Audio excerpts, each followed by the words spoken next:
I'm Dr. Sanjeev Bisla from Dayal Hospital, Gurgaon. Approximately there are 39 million people according to WHO estimates who are blind in the world. So out of 39 million, 18 million people live in India only.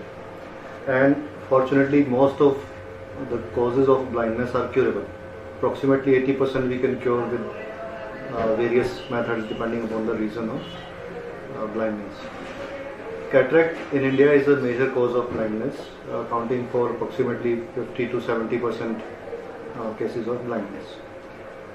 So cataract has got a sea change in recent years. पहले किसी को cataract होता था तो patient wait करता था कि जब पक जाएगा तब बनाएंगे या मौसम अच्छा होगा तब बनवाएंगे। आजकल फ़र्क नहीं पड़ता है। आजकल जब पेशेंट को दिखने में दिक्कत हो कभी भी कैटरेक्ट सर्जरी पेशेंट प्लान कर सकता है, क्योंकि कैटरेक्ट के लिए अभी हमारे पास लेटेस्ट टेक्निक है ऑपरेट करने के लिए। फेको से हम ऑपरेट कर सकते हैं। साइज ऑफ इंसिजन मिनिमम है, अराउंड 2 इंसिजन के साथ हम ऑपरेट कर सकते हैं। लेंसेज भी बहुत रेंजेस हैं लेंस की, जिसमें पेशेंट को डिस्टेंस का अच्छा दिखाई दे, डिस्टेंस और नियर दोनों का अच्छा दिखाई दे, या फॉर दैट मैटर आजकल ट्राइफोकल लेंसेज भी आ रहे हैं जिसमें पेशेंट को दूर का, नज़दीक का और सिस्टम पे काम करने के लिए इंटरमीडिएट डिस्टेंस भी साफ दिखाई देगा।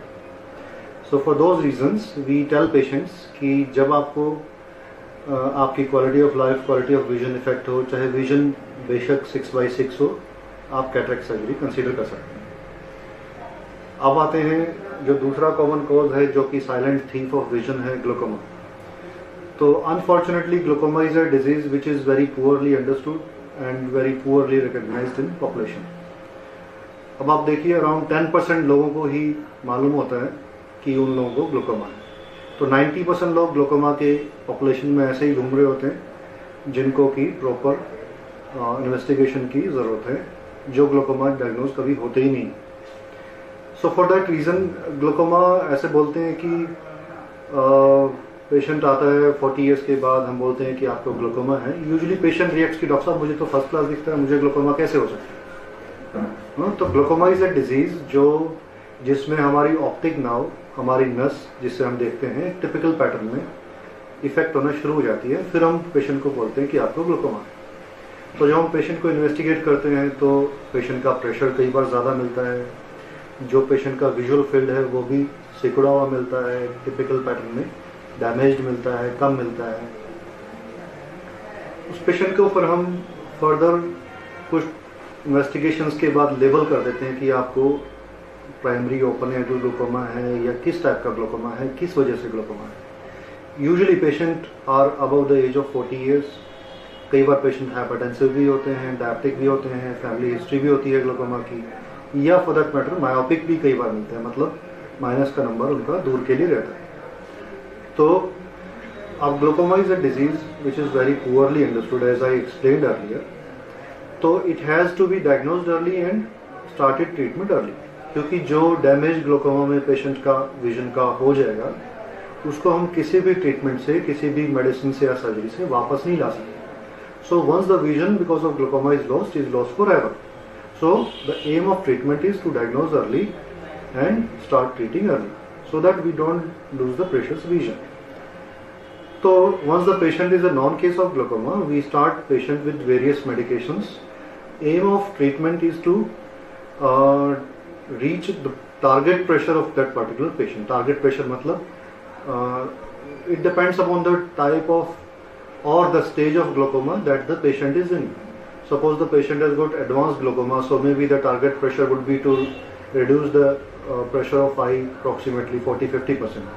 So it depends upon the stage of glaucoma. That decides the percentage reduction of IOP. So it's very important for everybody above 40 to consider screening of glaucoma, especially when somebody has got a history of glaucoma, somebody is diabetic or hypertensive or got high minus power. So now we move on to the next cause of blindness in India. Probably retinal disease or refractive errors are one of the major causes of blindness other than cataract and glaucoma in India. So if somebody has got a minus power or plus power for that matter, for distance. So one is virtually blind without glasses in some cases. So those cases can consider of getting rid of glasses these days with LASIK procedure. LASIK में हम क्या करते हैं कि जो हमारी cornea है उसको रीशेप करते हैं इस तरीके से कि पेशेंट को चश्मे की ज़रूरत नहीं पड़े. तो अगर पेशेंट मायोप है, मतलब माइनस पावर यूज़ करता है, तो उसको हम फ्लैट कर देते हैं कॉर्निया को. अगर पेशेंट हाइपरमेट्रोप है, प्लस पावर यूज़ करता है डिस्टेंस और नियर के लिए, तो फिर कॉर्निया को पेरिफेरी से फ्लैट करके सेंट्रल पार्ट को स्टीक कर देते हैं. तो इसको लेसिक बोलते हैं. आप लेसिक भी कई तरीके से करते हैं. नॉर्मल लेसिक कर सकते हैं जिसमें खाली फ्लैटनिंग होगी, या कस्टमाइज लेसिक कर सकते हैं जिसमें कि पेशेंट को कस्टमाइज ट्रीटमेंट देने की कोशिश करते हैं. आजकल फेम्टो लेसिक भी करते हैं जिसमें फ्लैप जो है माइक्रोकेरेटोम या ब्लेड से उठाने की बजाय लेज़र से ही फ्लैप बनाया जाता है. या आजकल और लेटेस्ट जो तरीका, सबसे लेटेस्ट तरीका वर्ल्ड ओवर है, वो स्माइल टेक्निक, इसमें कि स्मॉल लेंटिकुलर एक्सीजन करते हैं. मतलब with a small incision around 2 to 3 mm हम 2 प्लेन्स में लेंटिक्यूल डिज़ाइन करते हैं for that particular power of that patient.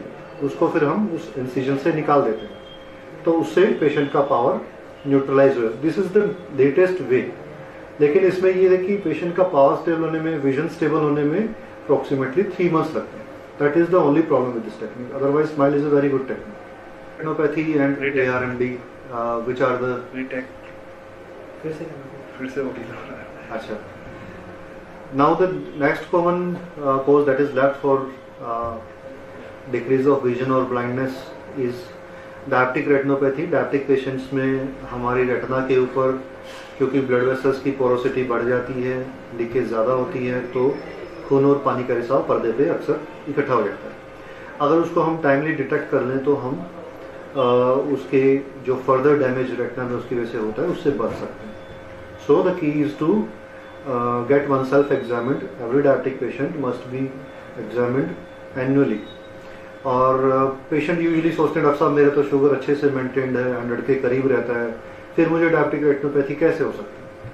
तो diabetic retinopathy is related with chronicity of the disease. मतलब पेशेंट को कितने साल से डायबिटिक है, पेशेंट कितने साल से डायबिटिक है, ये ज़्यादा इंपॉर्टेंट है इंस्टेड ऑफ कि ब्लड शुगर लेवल कितना है. ऑब्वियसली अगर शुगर अनकंट्रोल्ड है तो डायबिटिक रेटिनोपैथी जल्दी आएगी. अगर पेशेंट ने अच्छे से शुगर लेवल मेंटेन किया हुआ है तो डायबिटिक रेटिनोपैथी लेट आएगी. तो हर एक डायबिटिक पेशेंट को साल में एक बार अपने आप को जरूर एग्जामिन करवाना चाहिए फॉर डायबिटिक रेटिनोपैथी. बोल के स्पेशली कि डॉक्टर साहब मुझे डायबिटीज है 15 साल से 20 साल से, एक बार देखिएगा मेरे पर्दे पे शुगर का असर तो नहीं आ गया, इस तरीके से बोलते हैं.